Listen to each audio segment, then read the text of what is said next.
Theists often question the source of an atheist's morality. I find it a strange question as the difference is minimal to their own source of morality, though most theists are confused as to the origin of their own morals. Morals have two essential sources, as do all parts of human makeup. These include nature and nurture, the natural urges, desires, and restraints that we all have born within us, versus the psychological conditioning we receive through our personal experiences. I'll explain both in brief detail and draw the gap where theists and atheists differ. The natural inhibitions, desires, and tendencies of our minds are genetic. Basic concepts of evolution explain that through countless generations, the traits which are beneficial to a species' survival and reproduction are what stay, while the traits that stagnate or hinder survival are passed on less often and disappear. Humans have survived as a social species with certain concepts of symbiotic survival. Let's examine the example of not murdering people as a common moral guideline, one of which I personally subscribe to. The overwhelming majority of us agree not to kill each other as members of the same group.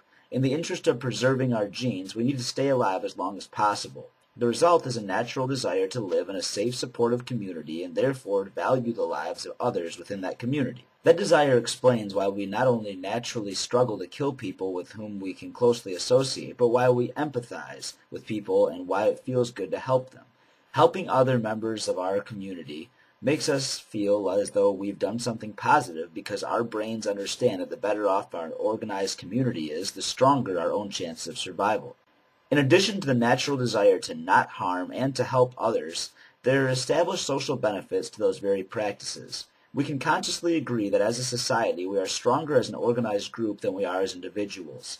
We can easily arrive at the premise that we are better off living in a society where people don't kill each other, so we make doing so a punishable offense.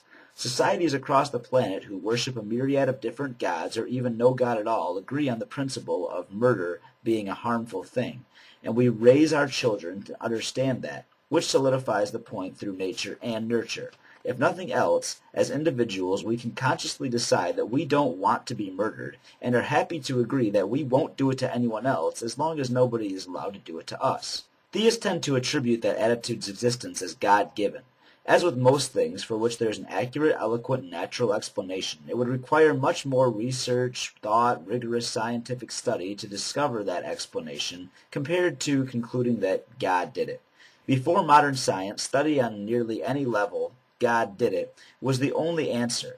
As a civilization, it's time to allow our education to carry us beyond that. The Ten Commandments do not scratch the surface of moral guidelines in comparison to the above factors. It seems absurd to believe that one line in an ancient book from a hypocritical deity has a firmer influence on behavior than all the factors I've given here.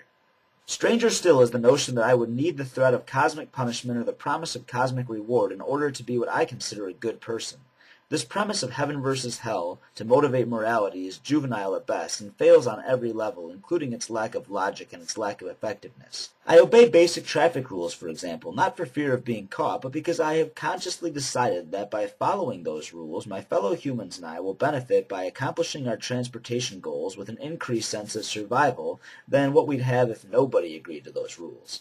I don't give part of my earnings to charities, hoping I will be rewarded for it after I die.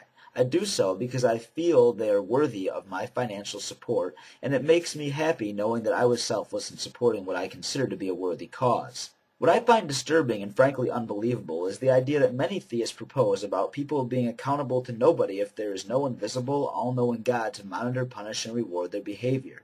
Such a proposition suggests that the only thing standing between those people and rape, murder, theft, pedophilia, etc. is their belief in God. Such as to propose that there are no logical or personal opinions which prevent them from committing those acts, and their mere absence of belief in their watchdog God would send them into a frenzy of heinous immorality.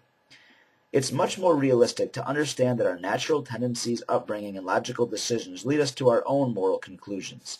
As with most personal opinions, people tend to reach their conclusion through these methods, and they project those opinions onto their personal God, which happens to take a moral stance strikingly similar to their own. This is why there are thousands of denominations of Christianity, each of which offering its own interpretations for just the right fit. It allows almost everyone to be good Christians by interpreting the same words in different ways. It is clear to me that humans have invented morals and God, not the other way around.